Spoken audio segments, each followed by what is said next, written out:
It goes without saying that without ever having driven a Toyota Corolla, you'll never truly appreciate a car as a tool that stays with you for life. How did one of the most recognizable names in the global automotive industry get its start? Find out today.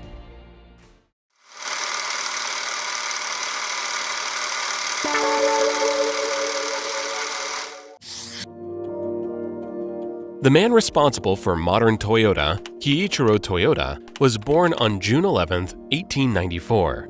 As the oldest child of Sakachi Toyota, an engineer, and Tami Sahara. Growing up as a child interested in the sciences, he would soon enroll in university to pursue his desired subject. He received his degree from Tokyo Imperial University's Faculty of Engineering Department of Mechanical Engineering in 1920. He remained at Tokyo Imperial University's Faculty of Law for roughly 7 months following graduation, leaving not long afterward.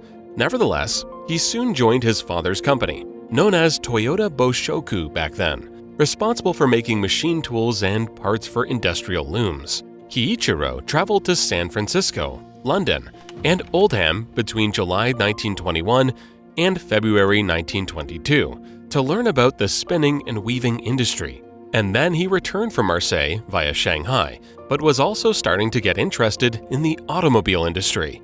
It may be surprising to some, but the company did not start with making anything remotely related to automobiles. Sakichi Toyota invented the Toyota Automatic Model G loom in 1926, a much welcome innovation at the time in Japan because it stopped itself when an issue occurred. With that, he constituted Toyota Industries Corporation Limited, of which he made his son managing director. Kiichiro had always wanted to turn the business into an automaker. Seeking to capitalize upon a new technology he sincerely believed Japan would benefit from greatly. A visit to Europe and the USA in 1929 would only confirm his beliefs. The automatic loom patent was sold to the British company Platt Brothers in the same year, providing the seed money for the creation of automobiles. Toyota Industries Corporation first established an automobile manufacturing division in 1933. Later, in 1936, the Automotive Manufacturing Act designated it as a licensed company. Its first production vehicle, the Model AA sedan, was unveiled in 1936 and was heavily influenced by the Chrysler DeSoto Airflow. It adhered to prevailing automotive conventions of the time through its design. The following year, in 1937, it became independent as Toyota Motor Corporation, and in the same year, Kiichiro became vice president. New designers were being considered, but since World War II's Pacific Theater was at its height, the Toyota family would be impacted on both the domestic and professional fronts. Civil repercussions would cause his children's education to be delayed, and his company would be forced to produce trucks for the Imperial Japanese Army. Despite the fact that full passenger car production was not permitted in Japan until 1949, a small number of cars were able to be built starting in 1947. One of these cars was the Toyota SA, which made his perseverance worthwhile. When the GHQ announced that authorized commercial production of vehicles for the general public would soon begin, design work began at the end of 1945. In January 1947, the car was released to lukewarm reception and sales. It was enough to get Toyota moving forward nonetheless, but not for long. Japanese automakers were permitted to resume making passenger cars, but at the same time, a new program to stabilize the economy and reduce inflation caused a severe cash shortage in the automotive sector, leading to many truck owners defaulting on their loans. In the end, the company was saved by the Bank of Japan, the nation's central bank.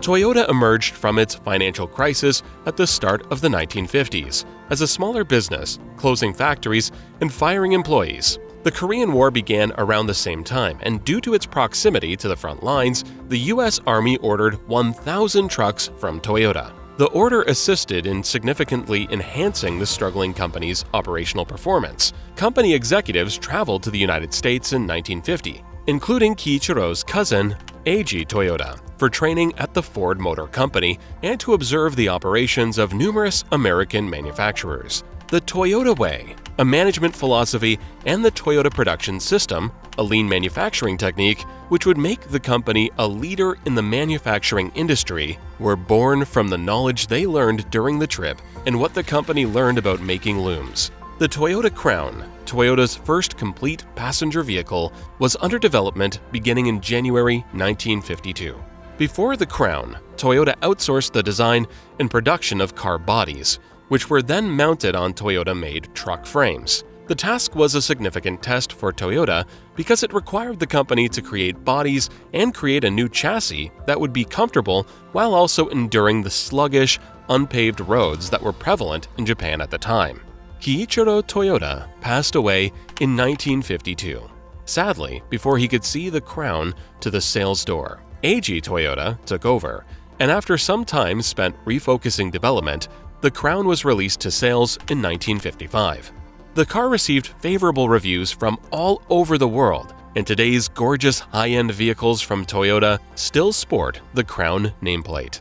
Following the release of the Crown, Toyota aggressively grew its export business. In November 1955, Toyota started sending Land Cruiser knockdown kits to Latin America. In 1956, as part of the Japanese government's war reparations, it sent full Land Cruisers to the Philippines and Burma, now Myanmar. In June 1957, Toyota opened a branch in Thailand. In August 1957, it sent Land Cruisers to Australia. The first production facility for Toyota outside of Japan was established in Brazil in 1958. The Land Cruiser, of course, needs no introduction. It holds the honor of being the most popular SUV of all time. The Japanese economy experienced a boom at the beginning of the 1960s, which is when the Japanese economic miracle is said to have occurred. As the economy expanded, so did the average person's income, and they were now able to afford to buy a car. Toyota and other automakers began offering inexpensive economy cars like the Toyota Corolla at the same time that the Japanese government invested heavily in enhancing road infrastructure. This is a nameplate that has become a household name all over the world, offering many people their first chance at car ownership. The Japanese auto market began to open up slightly to foreign automakers in the 1960s as well. Toyota invested in other Japanese automakers in an effort to support the country's auto industry in advance of the market's opening. Included in that were a stake in Hino Motors, a producer of substantial commercial trucks, buses, and diesel engines, as well as a 16.8% stake in Daihatsu, a producer of K cars, the smallest highway legal passenger cars offered in Japan. That would mark the beginning of what would turn into a long-lasting alliance between the two companies. Eiji Toyota resigned from his position as president in 1981 and was given the title of chairman instead. The company's founder's son, Soichiro Toyota, took over as president after him. Soichiro began to combine Toyota's production and sales organizations within a few months, and the resulting business became the Toyota Motor Corporation in 1982. The two organizations were compared to oil and water, and it took Soichiro years of leadership to successfully unite them into one. But the hard work was worth it as the company and General Motors, GM, agreed to collaborate on the construction of NUMMI, New United Motor Manufacturing Incorporated, in Fremont, California in 1984. GM viewed the joint venture as a chance to learn more about the Toyota way and the Toyota production system, as well as a way to gain access to a reliable small car. Toyota saw GM as a partner who could teach them how to navigate the American labor environment, and the factory gave the company its first manufacturing base in North America, allowing it to avoid any future tariffs on imported vehicles. At the beginning of the 1980s, Toyota won its first Japanese Quality Control Award and started competing in a variety of motorsports, regularly appearing in the highest tier of rally racing and other events. Before the decade was over, Toyota unveiled Lexus, a brand new division created to sell and maintain luxury cars in foreign markets. Before Lexus was introduced, Toyota's two existing flagship models, the Crown and Century, were both geared solely toward the Japanese market and lacked a strong enough global presence to compete with other top luxury manufacturers like Mercedes-Benz, BMW, and Jaguar. Since August 1983, the company had invested more than $1 billion in developing the name and its fleet of vehicles undercover. The Lexus brand was successfully introduced in 1989, thanks in large part to the LS400 flagship full-size sedan, which made its debut to strong sales. In the 1990s, Toyota started to diversify from making primarily small cars by adding a variety of larger and more opulent vehicles to its lineup, such as a full-sized pickup truck called the T100, several lines of SUVs, and a sportier version of the Camry called the Camry Solara. During this time, they would also introduce updated versions of their sports cars, including the MR2, Celica, and Supra. The trio of sports cars from Toyota would go on to become some of the most recognizable sports cars in history. Not only did drivers adore these cars for being able to provide a thrilling driving experience at an affordable price, but they also went on to influence car enthusiasts' culture itself, spawning films such as The Fast and the Furious and games such as Need for Speed Underground that would immortalize them as hallowed creations. The first mass-produced gasoline-electric hybrid vehicle, the Toyota Prius, made its debut in December 1997. For the first 2 years, the vehicle would only be produced for the Japanese market before being exported globally. The company changed its aesthetic design language for the 2000s and began competing in Formula One in 2002, despite the fact that many consumers disapproved of the design decisions made for these cars. Toyota, nonetheless, made them extremely durable, and sales continued to soar as a result. On Forbes 2000's list of the top companies in the world in 2005, Toyota came in at number 517. 2 years later, in 2007, Toyota updated its full-size truck, the Tundra, which was built in 2 American factories, one in Texas and one in Indiana 2 years earlier. The 2007 Toyota Camry was named Car of the Year by Motor Trend. In addition, it started the construction of 2 new factories, one in Canada's Woodstock, Ontario, and the other in the United States' Blue Springs.